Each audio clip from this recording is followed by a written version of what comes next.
It is indeed a beautiful day here in New York.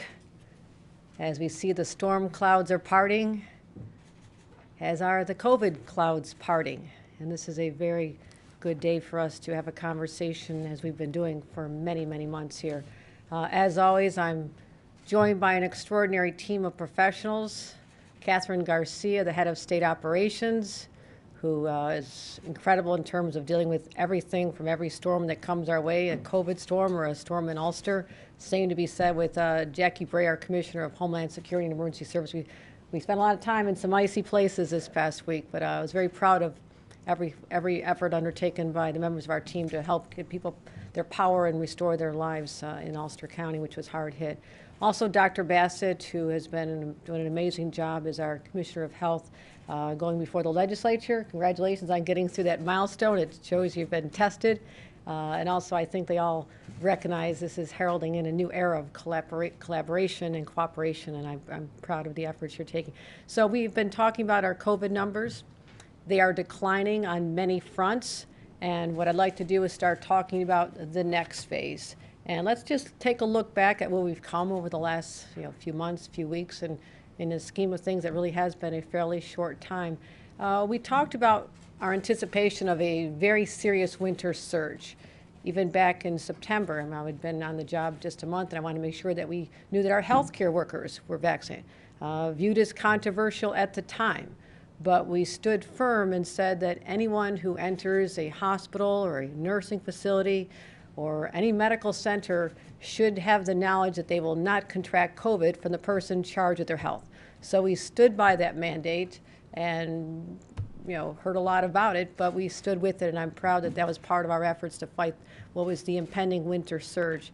We started talking in October about the vulnerabilities of the gathering times, whether it's Halloween, Thanksgiving, Hanukkah, Kwanzaa, Christmas, New Year's, Martin Luther King weekend, people travel, then a Super Bowl, which we'll get to some other day, another year, I guess. And also Valentine's Day is coming up. So we saw vulnerabilities because we had the pattern from the year before. That's what we've been relying on, is looking at the data and the trends from the previous year.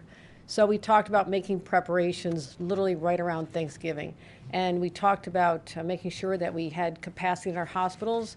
That included me signing an executive order that allowed hospitals, in any case where a capacity has gone below 10%, that they have surge and flex capacity and suspend their elective surgeries. That, again, created more capacity in hospitals, which, in retrospect, was a critical point and a critical step we took to make sure that we could handle what was coming our way literally within the next couple weeks. By December 1st, again, our first case of Omicron had just hit there, we were already deploying the National Guard to help our nursing homes and to talk about how we can protect society's most vulnerable, as we had seen them so devastated during the first couple of variants from COVID. So we always think about them and how we can protect them the most. And so December 10th came around. We were watching what was happening around the world. We saw what had happened in South Africa. We saw how quickly Omicron spread. We saw what was happening in England, the UK. We were studying what was happening around the globe and saying, this is coming our way. We know this is coming to New York, and we need to be prepared for that. So literally on December 10th, in anticipation that we're heading into the busy holiday season, lots of family gatherings, lots of people going in and out of stores for their holiday purchases, people going to be gathering in restaurants, we said we do not want to shut down our economy. Because I've said from the beginning, we're keeping New York open. But how can we protect people knowing what is coming across the horizon? We saw it coming. So what we did on December 10th, literally 2 months ago, was initiate, and I don't think any other states followed suit with this, a plan to say that across the state, any business would have the option, either require people to be vaccinated or let them choose if they wanted to enforce having people wear masks. It was a strong action to take at the time. We heard a lot about it, but I again stand behind that as our effort to not have to resort to shutting down businesses when this variant ended up spreading like wildfire. So we're proud of that accomplishment, And by December 31st, those of you who gathered with me on New Year's Eve, most of you did not, we were up in Albany talking about our Winter Surge Plan 2.0 and how we can do even more to make vaccines and boosters and test kits more widely available. And then we got hit hard. Right in anticipation of this surge, we were ready. We had test kits, we had vaccination sites. And you think about where we were, look at that number. 90,000 people, 90,000 New Yorkers tested positive 1 month ago. Look how quickly that went up from December 10th when we put our business mask or vax requirement in place. Look at that trajectory. We saw it coming, it happened. We hit our peak on January 7th, but now we've witnessed a 93% drop in cases. We are now below February 8th with 6,000 cases, below where we were on December 10th where we had 11,000 cases, and cases are just starting to spike up. So that is what we've been watching for. That is exactly what we've been waiting for. That's what we've been talking about, and it is finally happening. Let's also talk about other metrics. Our statewide 7-day average positivity. December 10th, 4.2%. One of our worst days, January 2nd, 23% of people tested, and we had 400,000 people being tested. We were testing everybody. I was out at testing sites from every corner of this state, and people did an extraordinary job to make the test available so people could know whether they should stay home or they could carry on with their lives. So that was really important. So enormous number of tests being done, higher than any state in the nation, and we are showing a 23% infection rate, those who are being tested, testing positive. So look at that drop.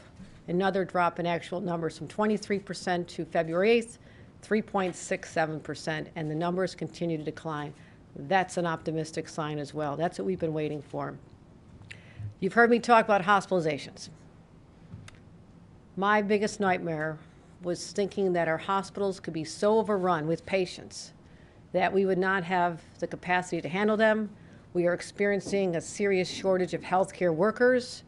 Many of them had been sick. We lost some, literally lost their lives when they ran into the burning building, so to speak, during the height of the pandemic when it hit New York City so hard 2 years ago. Many of them retired. Many of them are exhausted. And so we had a severe shortage of workers. What does that mean? That means you can have beds, but if they're not staffed beds, you can't accept a patient to be taken care of. And there's certain ratios that have to be met to make sure they're getting quality care. So I've always been concerned about this number. We are seeing, as you saw that peak of how many people were hospitalized. January 12th, we had 12,000 people in hospitals. We've now seen a 63% drop with 4,600 hospitalizations yesterday. That is still higher than we had been, but look at that trend. It's going down quickly. And we've been talking about our bed capacity. We had parts of our state where it dropped to zero. Those are the places where we had to suspend elective surgeries. We have sent National Guard in hospitals to help them, and they've been so grateful. I've gone in person and thanked them. So now we have seen our bed capacity go up to about 20%, and that's going to continue to rise. But again, that gives me the comfort to know if I need to deploy people from one healthcare system that's doing well to another one, we have that flexibility. So now our total hospital bed census is about the same, and the healthcare workers are getting healthier. Many of them were sick themselves just 1 month ago, and we're seeing some other metrics as well that are looking really good. Again, we look at the cases per 100,000. Look at the warning sign here. December 10th, we had 51 per 100,000. Still considered a high number at the time, considering how low it had been just a couple months before. But at our peak, it was 381 per 100,000. That's incredible. That was one of the highest in the nation, second highest. Look where we are today. We are now the fourth lowest in the nation, fourth lowest, with 32 per 100,000. Why is all this happening? Because New Yorkers and businesses stepped up and did the right thing. And I will always be grateful for them for being the reason these numbers have been declining. And again, we'll talk about our hospital admissions. We mentioned this a little while back. I started asking the questions. I made countless calls to hospital leaders in every corner of the state. I asked them, what are we seeing? Are these people really sick with COVID? We call them a COVID patient. Are they diagnosed with COVID? Are they in a hospital sick because of COVID? And back in December, only 18% were in this category of incidental COVID. People that were tested because they entered a healthcare facility were in there for some other purpose. You know, it could have been a heart attack, could have been a car accident. Only 18% were these incidental. And that's when Delta was the primary variant. Look at the change. Look at the change when our hospital admissions went up to 1,900 a day. Daily new admission was 1,900. We are now down to a much better number, down 53%. But also you'll see that there's been a change in that trajectory. Now more than half of the people admitted for COVID, listed as COVID, are in for another reason. That also goes to the severity of what we're dealing with here. Yes, they're still taking a bed. Yes, there's still a healthcare worker who has to take care of them. Yes, they need medical attention. But when you're trying to analyze what we're going through right now, you can look at that number and look at in 2 months what has changed. And so now the majority were asymptomatic for COVID, but were tested positive. So these are part of those individuals who don't even know they had COVID. So that's another comparison that we thought was important. And these numbers are down all across the state. I talked to Dr. Fauci the other day as I continue my daily calls with healthcare experts in the state, other states, and in Washington. And he said, are you also looking at the infection to hospital ratio, which was an interesting observation. We learned from this data that of the people that are contracting Delta, look at August 2021, Delta, 62% of people who were infected ended up in the hospital. With this Omicron variant, we see only 3.5% did. Now, you can also factor into that many more people were vaccinated. And we've been saying from the beginning, if you get vaccinated, if you get boosted, your chance of being seriously ill enough to go to a hospital is dramatically reduced. This is what this bears out as well. So Delta was severe. Omicron is not considered as severe, but I will tell you there are still people lying in a hospital today because of Omicron, so it is something we still take very, very seriously. But that's a smaller ratio. And I mentioned vaccinations. Very proud that we are #1 among the larger states for having people vaccinated. We've been aggressive about this. Pop-ups, masked sites, engaging our partners in the private sector, clergy, everybody we could possibly think of has been involved in this process. So right now we have about 70% of our teenagers fully vaccinated. That's very good. Look at the numbers though.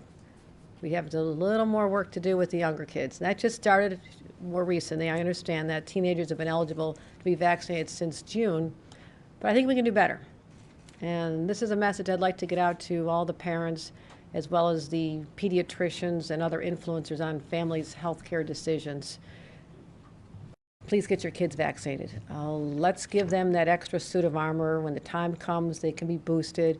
We're waiting to hear from the CDC if they're going to have this available for younger kids. But I believe this is one of the reasons why we are in a very good place today. It is the people who've been vaccinated, staying out of the hospital, freeing up capacity, as well as just our numbers overall have been declining. So this is something we're going to continue. Despite what happens, we are going to continue focusing on vaccinations and our boosters. Over 6.6 million New Yorkers have received their booster. Many more are eligible, and we're going to continue to get them the availability of boosters out there to everybody. So as I mentioned, we're going to look back a few months, look where we are. Overall cases are down, positivity rates down, hospitalizations are down, cases per 100,000 are down, and new admissions are down. That is a beautiful picture. That may be one of my favorite slides. And vaccines and boosters are up in our hospital capacity. So New Yorkers, this is what we've been waiting for. Tremendous progress after 2 long years. And we're not done, but this is trending in a very, very good direction, and that is why we are now approaching a new phase in this pandemic. And how do we know we're in a new phase? I've been talking to everybody. People in the local diners, getting their reflection, talking to businesses, everybody from, as I mentioned, Dr. Fauci and healthcare experts. We rely on Dr. Bassett regularly. She consults with other national leaders in our neighboring states. Talk to elected officials, talk to labor leaders. I called every major healthcare leader in the hospital CEOs. business leaders, talked to many businesses over the last few days, as well as educators, school superintendents, parents, the leaders of the teachers' unions. Everybody I could think of has received a phone call from me to ask them how they feel about where we are, where we're going, and what we should be doing next. So consulting with all of them has given me not just the data, but the on-the-ground view from the people that are most affected. And that's how I make the best decisions. So we had a mask or vax requirement for businesses. It was an emergency temporary measure put in place literally 2 months ago. And at this time, we say that is the right decision to lift this mandate for indoor businesses and let counties, cities, and businesses to make their own decisions on what they want to do with respect to masks or the vaccination requirement. Given the declining cases, given declining hospitalizations, that is why we feel comfortable to lift this in effect tomorrow. And I want to thank all the businesses and the county leaders and the health departments and places as far away as Erie County who did the right thing to help us get through this. I believe this has made a huge difference, and it gives also patrons of businesses the comfort to know that they are safe when they went into these stores during our most vulnerable time when we saw those numbers literally off the charts. And now those numbers are coming down, and it is time to adapt. However, we want to make sure that every business knows this is your prerogative. And individuals who want to continue wearing masks, continue wearing masks. And I suspect when I walk the streets of New York City, as I often do, I'm still going to see a lot of people wearing masks because they will feel safer. That is something that they are very, very welcome and encouraged to do. But in terms of having a requirement, it is being lifted as of tomorrow.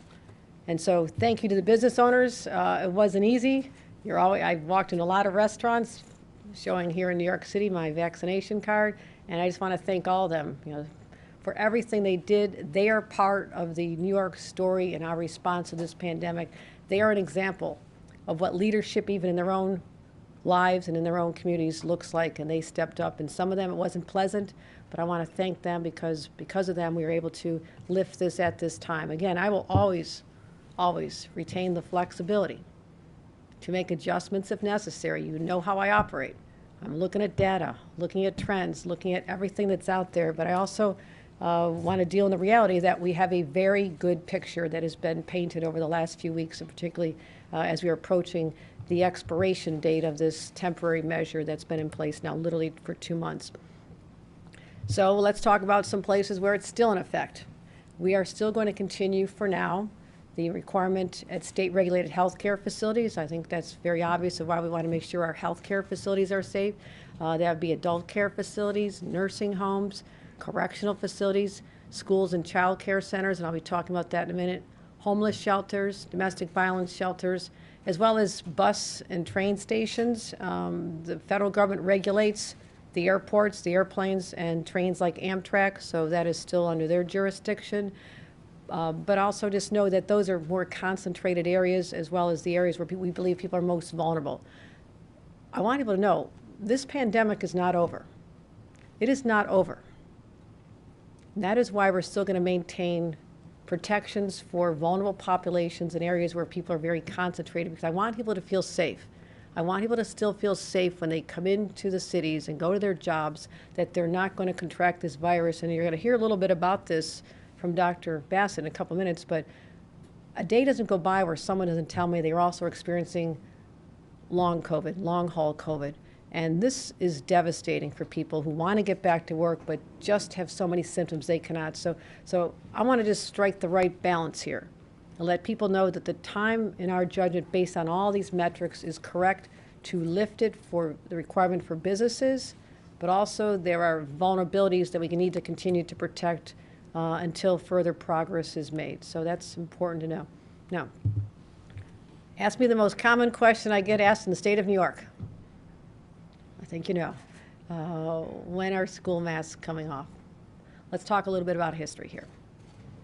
Literally on August 17th, 1 week before I was sworn in as your governor, I knew I needed to hear from the education field. I spoke to the PTAs, school superintendents, principals, all the leaders of the representatives of the teachers, parents, everybody. I said at the time, and this was August, there was still talk that there were schools in our state, and school districts, that were going to continue remote. I said, no, we have to get our children back in schools. We went through that experiment. It served a limited purpose to keep some educational engagement going during the worst months of this pandemic. But now we had started having vaccines available starting that summer for older kids. The numbers were looking better.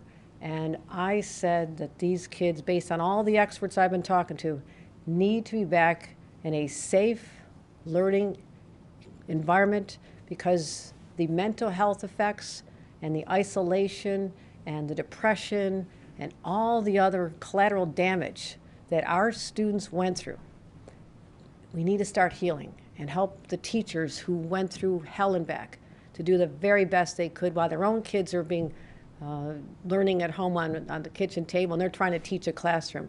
And the parents, everybody went through a lot. And I said, what is the best way we can get our kids back in school and keep them open, even though other parts of the country, they were throwing in the towel and saying, well, we'll just leave them all remote. We couldn't do that here in the state of New York. We value our kids, we value education, and I said we have to make sure our schools are open. So after consulting with all these people, part of that whole education ecosystem, we decided that the safest way for the students, the teachers, the administrators, everyone who's part of that system, the safest way for them to return to school was to have a mask requirement. That's what we talked about before I was governor. We instituted my first day in office and said that the era of remote learning is over, except in extraordinary circumstances, and that was the whole genesis behind the mask mandate. So keeping kids safe, keeping them in school. That's still a priority. You know, it was just over the December holidays. Right afterward, you saw in places like Chicago, everybody saying it has to be remote, we have to stay remote. No, we were smart. We got test kits out to everybody. We gave an opportunity for people to find out who may be positive before they came back from break. We've been using really smart practices here to say, no, in New York State, our schools are open. So that's going to continue to be a priority. So what we want to do, we know there's another break coming up. Most of the public school students in the state will be back the week of February 28th, after they've had their winter break. Some of them may be traveling to other states, maybe going to Disney World. I'm not sure where they're going, but they won't be in class for at least a week, 10-day period. So let's talk about when the kids come back, or even before that. Let's make sure that there's test kits, and we're giving them out right now. And I'm going to talk about the extraordinary number of test kits we've amassed in a very short time, more than any state in the nation. And what are we doing with them? Getting them out to schools, getting them to parents, getting them in the hands of people that can find out whether a child is positive before they come back, and that's how we stop the spread. So after this break, parents will have test kits for their children. We want them to test the day after they come back, and again 3 days later. And let the school know if your child tests positive, keep them home.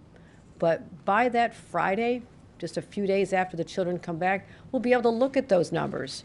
But not just those numbers. We're going to be looking at everything we've looked at throughout this entire process that actually led us to today. We're going to look at the cases per 100,000. We're going to look at the percent positivity. We'll also keep an eye on hospital admissions and even pediatric admissions. What's happening with them? Are they continuing to decline, which is a very good metric right now. Look at our vaccinations. It's just one of many factors to look at, as well as we are going to be watching the global trends. We were forewarned about Omicron the last time. Throughout the fall, if you remember, even New York City's numbers were about 1% the entire fall.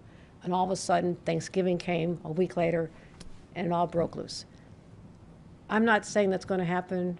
I pray it does not happen. But I do know that it would be negligent on our part not to be watching closely what is happening elsewhere as we calculate the best way to keep our children in school and safe. Therefore, after the break, after we had kids tested, we are going to make an assessment that first week in March based on all the metrics I've just described to you, and look at that combined picture. There will not be one number that says yes or no. is going to be an assessment of all these factors that have guided us throughout, guided us to the decision we made today, and that'll give me the comfort as well as the conversations I had yesterday, just on a Zoom call, talking again to school superintendents, principals, PTA leaders, called all the teachers, administrators, everybody who's part of that system. We solicited their input, their advice, and I believe that they felt comfortable with this approach, that it's not reactive, it is thoughtful, it is based on everything we've been doing since day one, and we've done it successfully. So I wanted everybody to have that picture, as well as we're developing right now, anticipating that day will come, that we're developing the guidance in consultation with all the people I just mentioned, all those organizations. And it's not going to be ready yet because we're going to fine tune it every single day, but there should be very clear guidance so schools will know what to do in a circumstance. You know, if the masks come off, someone tests positive in the classroom, what are some of the triggers? And so that is what we are going to take this time now to amass to make sure we get it right. No other state has done that. The federal government has not given guidance, so we have to be very thoughtful because we know that as New York goes, others will be following our lead in how we manage the situation in this new phase. So I want to be very clear. We're going to talk about a new winter toolkit. But this fight is not over. We're not surrendering. This is not disarmament. We're going to continue to be adaptable and responsive to the changing circumstances. But again, the trends are very, very, very positive. So we are going to have this blueprint for moving us forward, and I'm just going to give you some of the outlines. Reinforcing everything we're doing, protecting the most vulnerable, increasing our vaccine and booster doses, strengthening the healthcare system, empowering local leaders, and supporting New Yorkers who are dealing with long-term effects of COVID. And I'll go through each one of those briefly. The most vulnerable, we know where the most vulnerable are. They're in our nursing homes. They're people who are immunocompromised. There are people in hospitals, congregate settings. And yes, for now, they are in our schools. So we are going to continue focusing on protecting all of them. And this means testing. Look at our nursing home cases, how they spiked. December 10th, we only had 678 active nursing home cases. Given the size of the population, that was very positive. By January 14th, we had 8,500 nursing home cases. Thank God they're coming down. They're still down considerably, but they are still a concern to us. You know, these people, even if they're vaccinated, it is still a concern because many of them, again, have underlying health conditions, and we want to make sure that we do everything we can to protect these individuals. So we're going to continue watching this. And so that's why we're going to maintain our visitation rules. I talked to Washington about this. I asked them to give us more flexibility because they have regulatory power over institutions that accept Medicaid. So we are going to continue to ask people who visit individuals in nursing homes to have proof of a negative test within 24 hours of their visit. Continue wearing your masks in there. And when you're visiting families, again, this is a strong statement that, yes, you can still visit people, but we're going to ask you to do it safely so you don't spread the virus inside a setting that is very, very vulnerable. So we're not saying suspending visitation. We did not do that before, but we want to make sure that people do it in a smart way. And so we've been providing high-quality masks, the N95. We've been providing testing kits. We are out there requiring vaccination availability, requiring that they make boosters available way back in November before all of this even hit. So focus of ours, nursing homes. The vaccine, I mentioned before, we can do better. We're going to keep increasing the amount of opportunities. If any school would like us to set up a vaccine pop-up, we have them all over. We've been doing hundreds of them, and we're also going to continue our testing. Testing sites are going to remain open. Vaccination sites are going to remain open. We encourage people to take advantage of them, especially if you're going to be traveling or seeing someone who might be in a vulnerable situation. So we're going to get more young people vaccinated, hopefully. I need everybody on board with that. Also, we're waiting to hear about vaccines being available for the younger kids, little ones up until age 4. Right now, it's not been approved, but we're hoping the Pfizer vaccine will be available for them even at the end of the month, and then we'll be encouraging people to take advantage of that. So that's what we're going to continue doing, and we have to just prepare for whatever comes our way. No one could have foreseen how this pandemic and even just Omicron in the last couple months really brought our healthcare system to its knees in some parts of our state, exposing vulnerabilities that have been there a long time. And it really hit people hard, and those healthcare workers, again, I can never give them enough gratitude for what they continue to do. I try to go out and visit as many as I can and say thank you, but that rings hollow sometimes when they're just feeling like they're in the throes of this. So we're going to keep protecting our healthcare system. We, as I mentioned, have amassed more test kits than any state in the nation. 92 million test kits have been acquired, have been ready to be deployed. We've distributed over 27 million already. Schools have received 14 million, and that's going to continue to go up as we make a real concentrated effort as this holiday is coming up. And we're distributing masks, as I mentioned, to our counties and to nursing homes as well. So making sure everyone has a high-quality mask is one of our strategies to deal with these vulnerable populations. Also, the shortage of workers. This has been incredible. I've really focused on this, particularly in our budget address. And last fall, I signed an executive order to increase staffing flexibility. That's going to remain in place. We've deployed the National Guard. They're still on site. I've visited them, and also training our National Guard. When I said, hey, let's call the National Guard, we need them in our nursing homes and our hospitals to backfill and add support, and find out that very few had medical training, we are now changing that dynamic. So our National Guard members are being trained so the next time around they can be administering vaccines and being more engaged even, but although their presence has been so appreciated. So I mentioned what we have to do in the budget. We have to strengthen this healthcare system. We don't know what the future brings. All I know is that the present needs to be dramatically improved. And I don't know that if we have another experience at all like this, that we can count on the federal government to deliver the resources that they have done in the past. So I'm viewing this as an investment now to add resiliency and sustain our healthcare system, which we saw the vulnerability in many communities. And so we are making the largest healthcare investment in state history, $10 billion. That also includes $4 billion in bonuses and improvements and upgrades for our facilities that really need help. So you'll be hearing more about that. That's capital improvements. That's to help our hospitals. A lot of hospitals lost income. When you think about the length of time that they were not able to conduct elective surgeries, that's a revenue source for them that was cut off during the pandemic, and those once it was restored, even again, those that fell below 10% capacity this past fall, and as we were dealing with Omicron, had to cut that off as well. So we know that's been a drain, so we need to work to help build them back. Also, working with our local leaders. Just a few names here, our county executives, our legislators, they've been incredible. When we've asked them to help us set up vac sites or get test kits out to people, I've consulted with them, we're fully engaged, speak to the Associated Counties and mayors and local governments. I come out of that world. I know that it's important to have the voices of those communities represented, and I want to continue empowering them, and so we're going to continue working with them as well. Another issue, as I mentioned a couple times now, is this long COVID. And I am very fortunate to have Dr. Bassett being willing to champion this issue and lead our research into this and gather people, as she'll talk about. We know there's a lot of people, as I mentioned, a day doesn't go by where someone doesn't tell me they or a family member are experiencing the symptoms.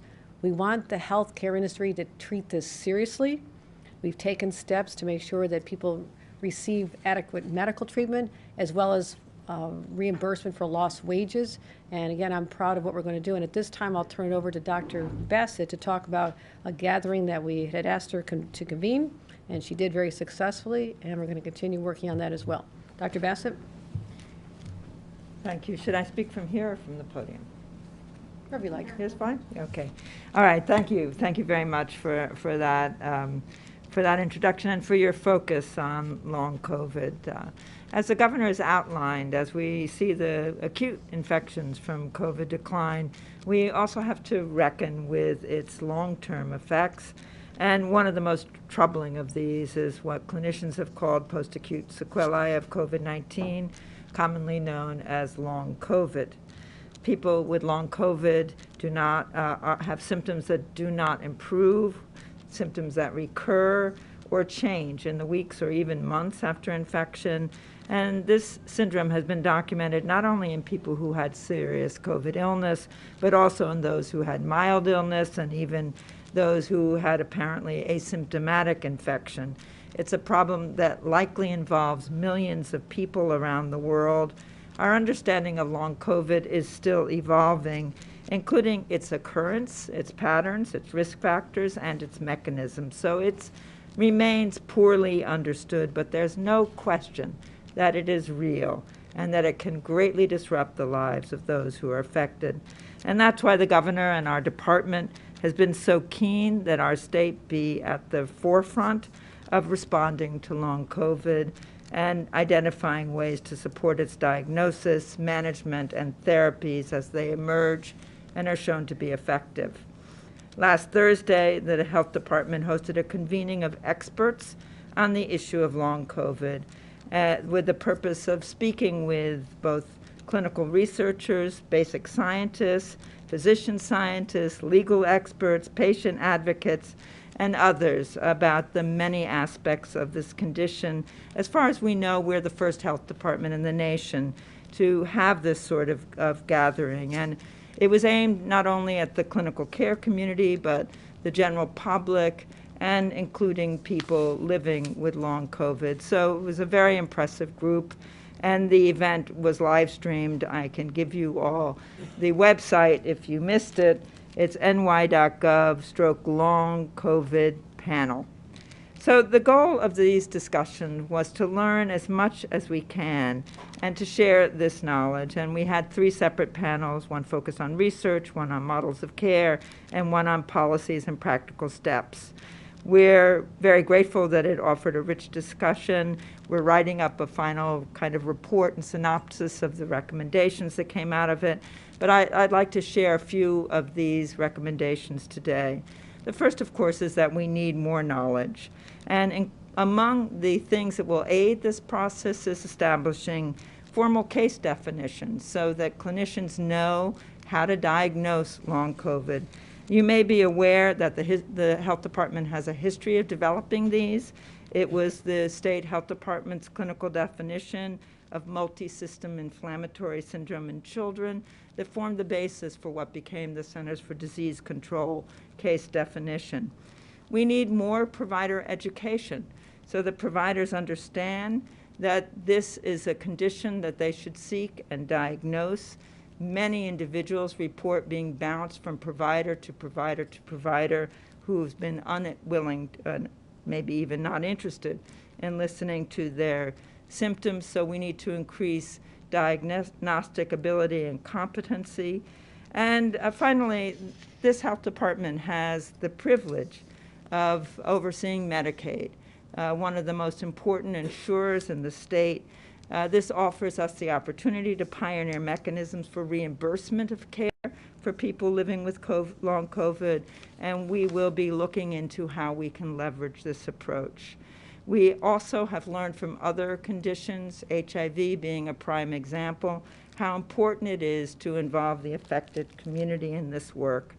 So all of this will also include adopting an equity lens. We know that Black, Hispanic, and Indigenous New Yorkers have borne a brunt of COVID acute infections, and we need to be alert to the occurrence of long COVID in these groups. We also need to ensure that access to the best possible care is not limited to people who have resources, but is available to all for this newly recognized and emerging condition. It should never be a condition for which only people with resources get care. So this is a few of the things that we're looking into, Governor, and I thank you and look forward to sharing more information in the future. Thank you, Dr. Bassett, for the very thoughtful approach that you've brought to this conversation, and you really are a national leader on this in this conversation. I would suspect you'll be asked to address organizations and gatherings of healthcare professionals as we delve deeper into the causes as the place that was the hardest hit the first time, and now with Omicron, and you can start, we have a pattern of individuals who've been experiencing this from the very beginning. We want to make sure that they know that we are taking it seriously. just acknowledging that it exists and taking people's complaints seriously is an important step toward eradicating this. So again, recapping our winter toolkit goals: protecting the most vulnerable, increasing our vaccine and booster doses, strengthening the healthcare system, empowering local leaders, and supporting those who are experiencing long COVID. And with that, we'll be taking questions. Again, I'm very grateful to New Yorkers for helping us get here, especially the businesses that hung in there through some very challenging times, and we wish you the very best success. So, thank you.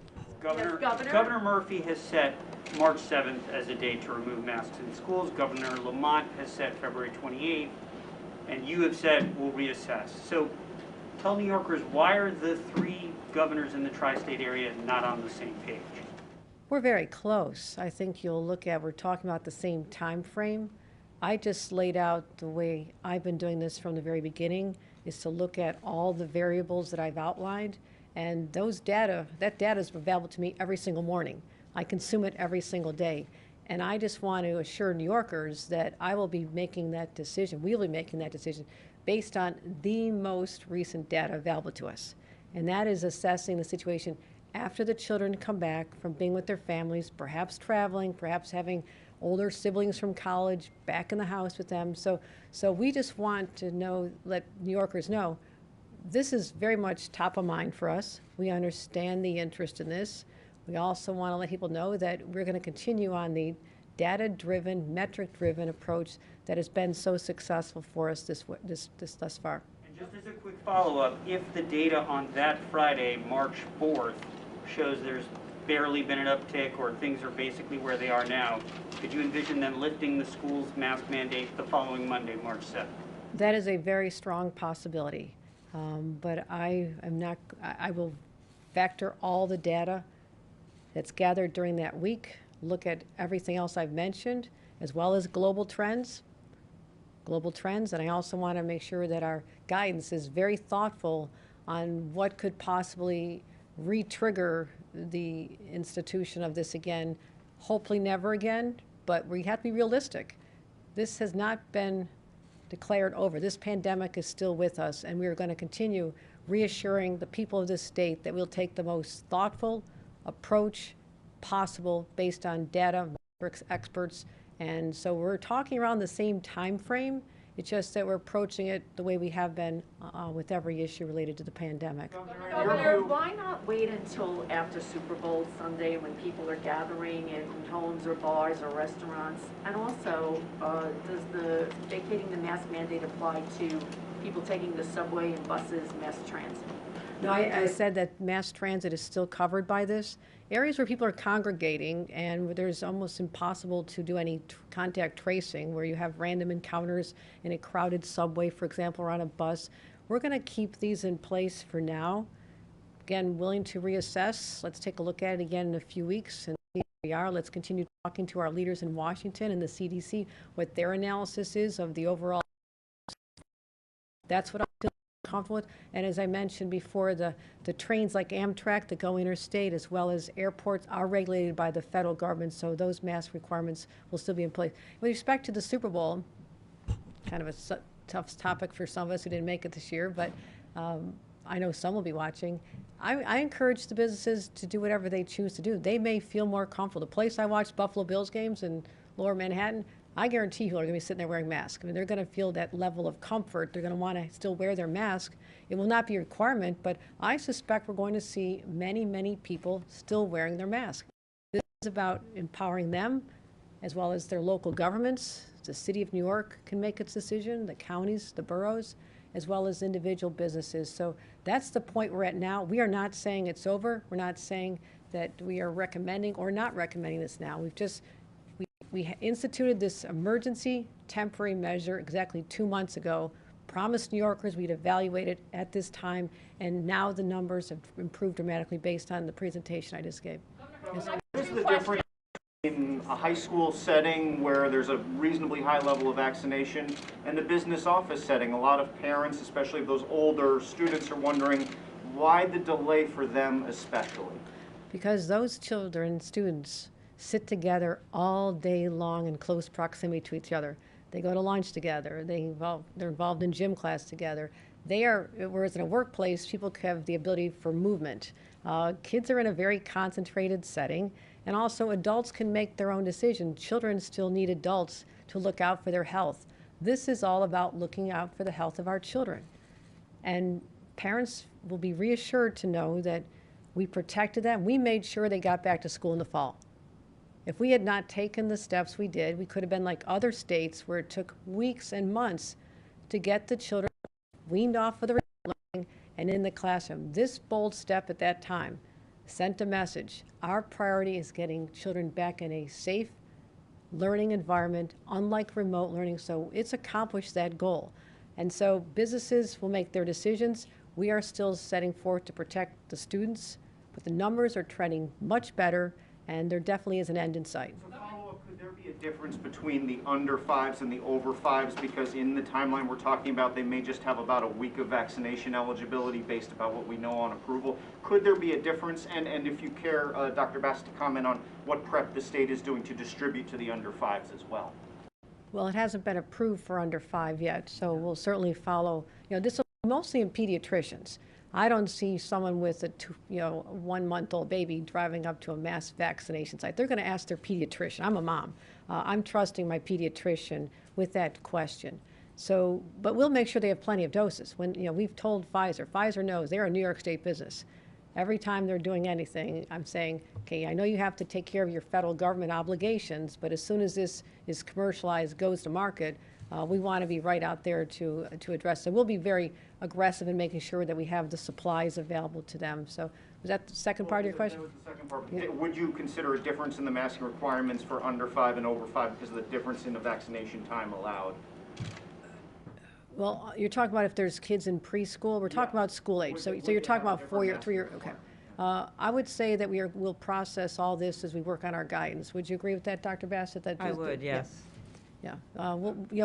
This is what this month gives us, is the opportunity to really be thoughtful about all these nuances that you're raising, and I thank you for raising them, because this will give us time to lay out a game plan. So, if this change occurs, that parents will know, when we know, all the factors have been considered. What happens if someone still tests positive? What if it's 20 kids in a class? What happens in school? We're already processing all the different variables of what could happen, and we're going to be thoughtful about it, anticipate as many as we can, and get the right answers through guidance. And that's what this extra month gives us as well. Governor Hochul, 2 questions. Jumaane Williams just received the endorsement of the WFP, but as we've seen in past years, they have endorsed the incumbent governor when their candidate has lost in the primary. Would you be willing to accept their party line if you defeat Jumaane Williams in the primary and they offer it to you? And second question is, Eric Adams is testifying before lawmakers right now for the state budget.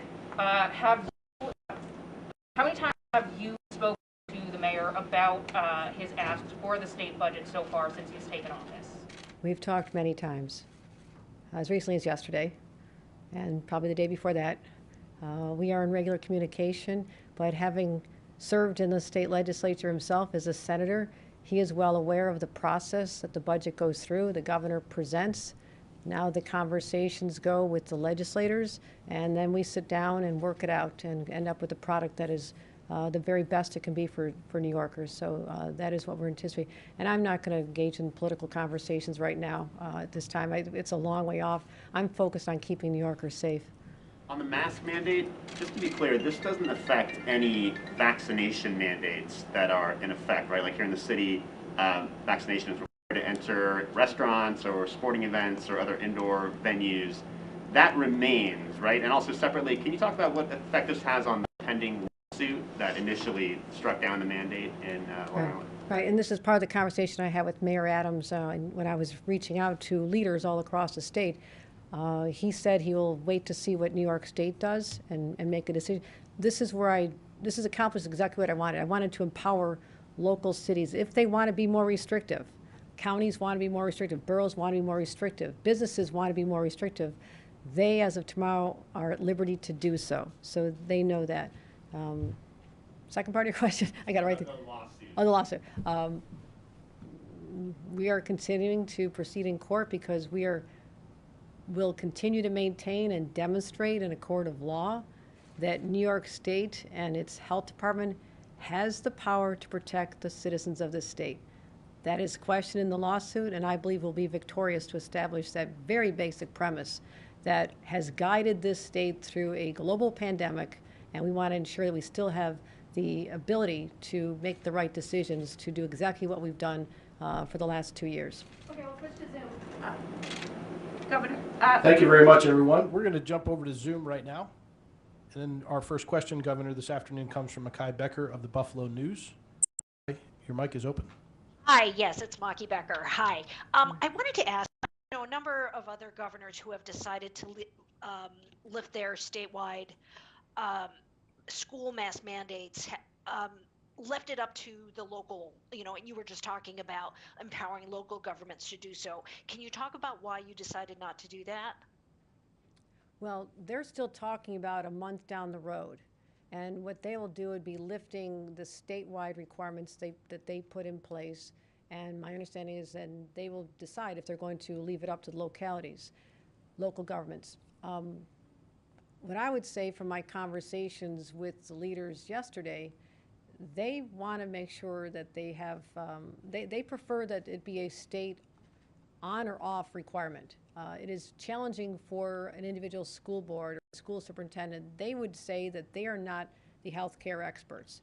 So we'll leave it to individual health departments, county health departments on what they choose to do. But there was a desire, when this was first talked about even, to have the state take the step themselves.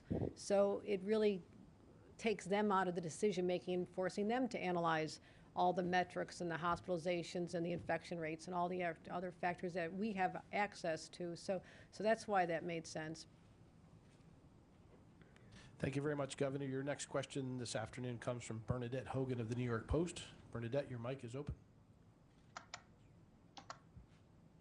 Hi, Governor. How are you? Can you hear me? Yes, I can, Bernadette. Great. Thank you.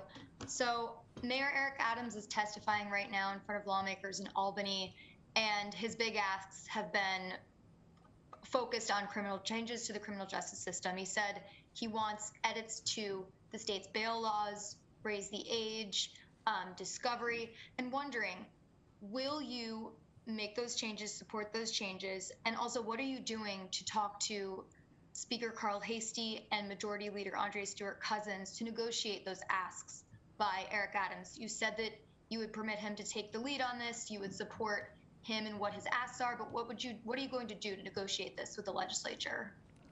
Well, I think we've established one principle of my public comments. I will not be negotiating in front of a press conference. It's not how we get a successful result, which is a budget that meets the needs of New Yorkers. I spoke with Speaker Hastie yesterday.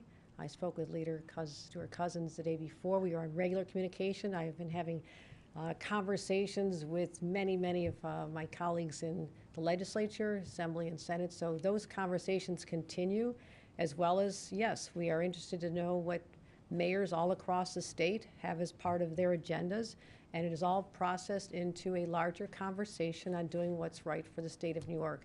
And all of this will be resolved and known as the process unfolds. But right now it is information gathering. The legislature is having hearings with the express purpose of getting people's viewpoints, listening to them, processing them.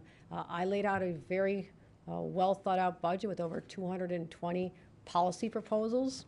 I'll be talking to them about those, the funding sources, also making sure that we have money set aside for a rainy day or a blizzard day, as I've described them, should this ever happen again, and we need to be prepared. So there's been Bernadette, there's been very frequent and impactful conversations even this early in the budget process. So I feel good about what will be the ultimate outcome.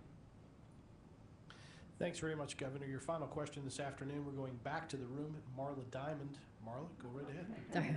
Didn't want to cut you off there, Marla. Thank you so much. I really wanted to hear from Dr. Bassett about this mask mandate in schools, because we've heard one doctor says one thing, one says another, whether children are, less vulnerable to COVID, they get sick less. We've heard from doctors, and others have said you know, it's not time to lift the mask mandate. So a lot of parents are wondering what the doctor's advice is. This is for Dr. Bassett. Oh, Okay, yes, sure. Dr. Bassett. Okay, I was just, well, obviously, the governor and I talk, and the facts that she's reviewed with you today, I've also been part of the discussion and reviewing them, and I agree with the framing that she has used. You are right. It is true that children have lower rates of COVID hospitalizations than older people. But we did see these go up during the Omicron pandemic disproportionately, especially among unvaccinated children. These rates are all coming down. All of the rates that all of the numbers that we've been looking at are going in the right direction. So I absolutely think that the strategy that we've identified is the prudent one. We'll look at the numbers, we'll see where we are, and then we'll make a decision. There is a lot of discussion. This has become a polarized conversation, even within the medical community. I think it's always best when we try and stick with facts. Unfortunately, even the facts can become contested, but I'm confident that we're looking at a whole range of facts and we're looking at the right ones. And just as a follow-up, given the low numbers of 5 to 11-year-olds vaccinated, aren't you concerned that, you know, without this extra layer of protection in the schools, you do indeed lift the mask mandate, that you've got a lot of kids that aren't vaccinated walking around? Well, as you know, there's never a press conference or any setting in which we talk about COVID that we don't talk about the importance of vaccinating kids. So if your question is, do we want to see more children vaccinated? The answer to that is, of course, yes. The risk to schools is related to the levels of community transmission, and that's what's plummeted. So we're looking at all of this. Yes, if your child is not vaccinated, we would urge you to vaccinate your child. Something like 1.5 million children have received at least one jab, 500,000 of them in the younger age group of 5 to 11-year-olds. So parents should feel confident that this is a safe vaccine, and so it's not a question of stopping vaccinations. It remains absolutely critical to our response. Governor, just on a very basic level, for your average New Yorker who's vaccinated, do you want them still wearing a mask when they go into a store? And does that vary at all between New York State, New York City, and the North Country or other places right now? As I mentioned, I think we'll see varying degrees of individual compliance, not compliance, but mask wearing. I suspect you'll still see many more in the city. I've seen people walk the streets outdoors wearing them for months, even though they've not been required. I think it's people's personal comfort level.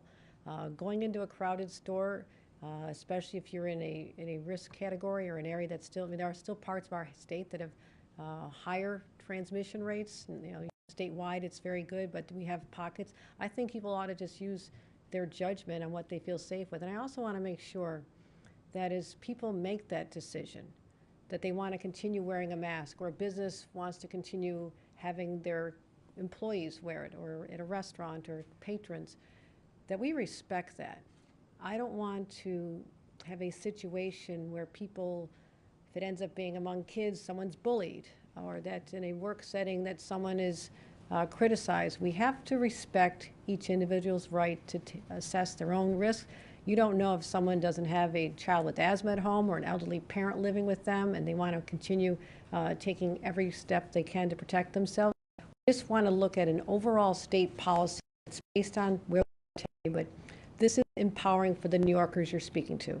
New Yorkers are smart. They're very smart. They've been following this. They've been staying with us by and large from the very beginning. And that is why we have one of the highest infection rates, one of the highest vaccination rates in the nation, and one of the lowest infection rates. Vaccinations up, infections down, because of New Yorkers being as smart as they are. So I think they'll all be doing the right thing. Thank you very much, everybody.